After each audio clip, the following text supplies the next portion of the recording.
अब हम देखते हैं कि आव्यूह विधि से कैसे रैखिक समीकरण को हम सॉल्व करते हैं।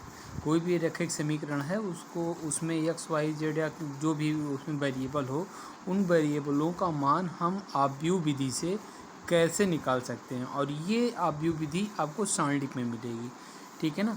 देखते हैं, जैसे यहाँ पे मान लीजिए कि n अज्ञात राशियों x1 x2 up to xn में n एक घातीय युगपद समीकरण है।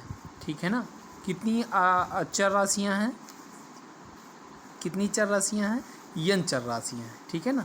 इन n चर राशियों से कुछ रैखिक समीकरण बने हैं। क्या बने हैं, यहाँ पे देखिए, ये क्या है, a11 x1 plus a12 x2 plus up to a1n। ठीक है ना। xn is equals to b1। ठीक है। मतलब इसका ये है कि ये जो वेरिएबल हैं, जो चर राशियाँ हैं, इनका गुणांक ये सब है। ये जो a11 a12 ये सब लिखा है ना, ये गिनती में लिखा होगा या कोई कांस्टेंट वेरिएबल होगा। ठीक है ना, कांस्टेंट होगा ओनली।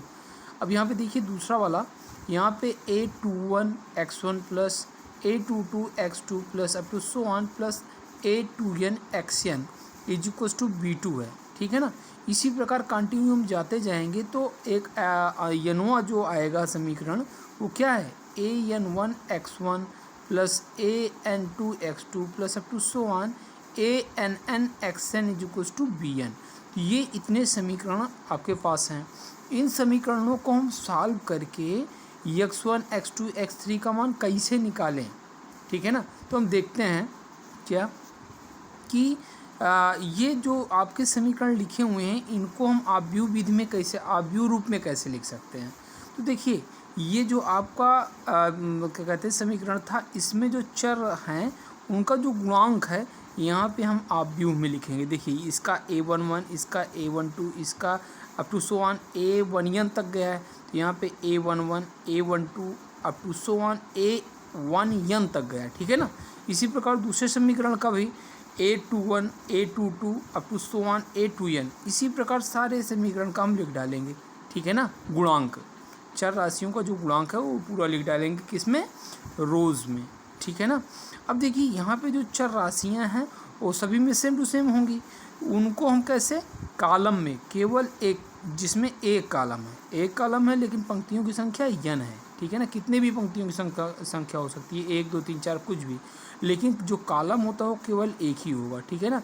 यहाँ पे x1 x2 up to xn है, इज इक्वल्स टू, यहाँ पे जो समीकरणों के बाद में लिखिए वैल्यू, ये b1 b2 up to bn तक, ये यहाँ पे इक्वल के बाद आ जाएगा b1 b2 up to bn तक। ठीक है ना।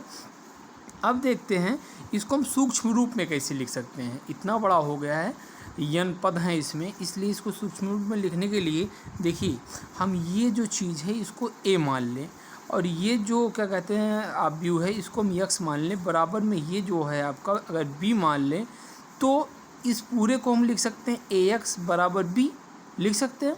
चलिए ठीक है। अब यहाँ पे हम देखते हैं कि ये जो आपका a था, मैट्रिक्स जो ये a थी, इसको हम देखते हैं कि क्या है, ये चेक करेंगे हम कि ये जो क्या कहते हैं मैट्रिक्स, अगर इसको डिटर्मिनेंट के फॉर्म में लिखें तो क्या इसका मान 0 आता है या 0 नहीं आता है। अगर 0 आ गया तो इसका इन्वर्स पॉसिबल है। ठीक है ना। अगर इन्वर्स पॉसिबल नहीं है, अगर 0 आ गया तो इन्वर्स पॉसिबल नहीं है, और अगर 0 नहीं आया तो इन्वर्स हो सकता है इसका। ठीक है। तो यहाँ पे क्या है, जो ए मैट्रिक्स थी वो क्या n क्रॉस n क्रम का तथा x एवं b, ये जो x वाला जो था और ये जो इक्वल के बाद वाला था मैट्रिक्स, ये किस क्रम में होंगे, ये n क्रॉस 1 क्रम के आव्यूह होंगे। ये हमेशा x और b में, x में और b में एक ही कॉलम होगा और कितनी भी रो हो सकती हैं। ठीक है ना। इसीलिए यहाँ पे लिखा हुआ है n क्रॉस 1 क्रम के आव्यूह हैं। यदि a व्युत्क्रमणीय आव्यूह है, मतलब अगर जो a हमारी मैट्रिक्स थी उसको हम सॉल्व करें डिटर्मिनेंट के रूप में, तो उसका मान 0 नहीं आना चाहिए। अगर वो 0 नहीं आया, वो चाहे प्लस में है चाहे माइनस में है, तो वो आपका क्या होता है, व्युत्क्रमणीय आव्यूह कहलाता है। ठीक है ना। व्युत्क्रमणीय अवयव क्या कहलाता है, जब ए को हम डिटरमिनेंट की तरह सॉल्व करें और ए का मान जो आए वो 0 ना हो, बाकी कुछ भी हो सकता है, ठीक है ना। तो ए का व्युत्क्रम ए इनवर्स होगा, तो ए का व्युत्क्रम क्या होगा, ए इनवर्स होगा। एवं A inverse is equal to I, हम जानते हैं ये फार्मूला भी होता है, किसी भी मैट्रिक्स का उसके इनवर्स के साथ अगर हम गुणा करते हैं तो एक आइडेंटिकल मैट्रिक्स प्राप्त होती है, ठीक है ना, तस्मक, ठीक है ना। अब देखिए यहाँ पे क्या है, ए इनवर्स से गुणा हम करते हैं, फार्मूला क्या है। अब देखिए जो हमारा बना था क्या था, ए एक्स बराबर बी था। अगर हम दोनों पक्षों में क्या करें, ए इनवर्स से गुणा कर दें, ठीक है ना। ए इनवर्स से अगर गुणा करेंगे तो इससे ये कट जाएगा, यहाँ पे क्या बचेगा, कटेगा क्या, ये ए इनवर्स इंटू ए हो जाएगा और ये आपका एक्स हो जाएगा, ये ए इनवर्स बी हो जाएगा। अब देखिए ये A inverse A identical matrix बन गया और ये आपका एक्स है इक्वल्स टू ये आपका क्या हो गया, ए इनवर्स बी हो गया, ठीक है ना। अब यहाँ पे देखिए आइडेंटिकल मैट्रिक्स को हम हटा देते हैं तो क्या आएगा, एक्स बराबर ए इनवर्स बी, ठीक है ना। अब ये जो ए इनवर्स बी बनेगा वो किस क्रम का होगा, n क्रॉस 1 क्रम का अवयव होगा, ठीक है ना। अब देखिए ये जो n क्रॉस 1 क्रम का अवयव है, ये वाला ये है, ठीक है ना, और ये x के बराबर है, ठीक है ना। अब ये x के बराबर ये हो गया तो x के प्रत्येक तत्व a इनवर्स b के संगत तत्वों के बराबर होंगे हैं, जिनसे अज्ञात राशियों का हम मान ज्ञात कर सकते हैं, ठीक है ना। और यदि a अव्युत्क्रमणीय अवयव है तो a का व्युत्क्रम नहीं है, मतलब a जो आपका मैट्रिक्स a थी वो क्या हो गई, वो जो है उसका जब डिटरमिनेंट के रूप में हमने मान निकाला तो वो मान क्या आ गया, 0 आ गया। अब वो मान अगर 0 आ गया तो उसका व्युत्क्रम तो निकल नहीं सकता है। जब व्युत्क्रम नहीं निकल सकता है तो हम क्या कहेंगे कि उस जो समीकरण दिए गए थे, जो सारे समीकरण दिए गए थे उसका हल ही नहीं हो सकता है, उसको हम सॉल्व नहीं कर सकते हैं, ठीक है ना। या हल अद्वितीय नहीं है, ठीक है ना। या हम ये भी कह सकते हैं या तो उसका हल ही नहीं हो सकता है या तो होगा हल तो उसका हल का एक मान, जैसे x बराबर यहाँ पे मान लीजिए x1 बराबर 5 आ गया, x2 बराबर 7 आ गया, तो ये फिर अगर ये क्या कहते हैं mod of a equals to 0 अब व्युत्क्रमणीय अवयव हो गया तो x1 x2 up to x1 इनके सबके जो मान आएंगे वो ज़रूरी नहीं है कि x1 का 5 ही हो, ये भी हो सकता है कि x1 का 5 हो, x1 का 6 भी हो, x1 का 7 भी हो, x1 का 10 भी हो, कुछ भी हो, एक ही चर के बहुत सारे मान हो सकते हैं, ठीक है ना, मतलब अद्वितीय नहीं होगा। और अगर ये व्युत्क्रमणीय अवयव है तो x1 का केवल एक ही मान होगा। अब इसको हम समझते हैं एक एग्जाम्पल से।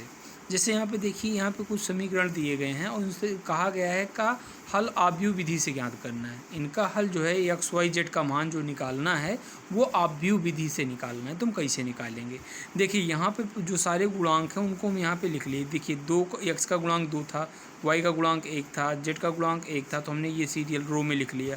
फिर इसके गुणांकों को रो में लिख लिया, फिर इसके गुणांकों को रो में लिख लिया। अब यहाँ पे देखिए जो वेरिएबल थे वो एक्स वाई जेड थे, तो यहाँ पे हमने क्या लिख लिया, एक्स वाई जेड। और यहाँ पे जो लास्ट में था ये 1 1 5 था, तो यहाँ पे हमने क्या लिख लिया, 1 1 5। अब हम ये देखते हैं ये वाली जो मैट्रिक्स है क्या इसका जो क्या कहते हैं डिटरमिनेंट है, क्या उसका मान 0 तो नहीं है। जब हमने इसको सॉल्व किया तो ये 0 नहीं आया, ये -9 आ गया। तो हम ये कह सकते हैं कि ये जो डिटरमिनेंट है या मैट्रिक्स ये जो है इसका व्युत्क्रम संभव है। तो अब देखिए हम इसका व्युत्क्रम निकालेंगे।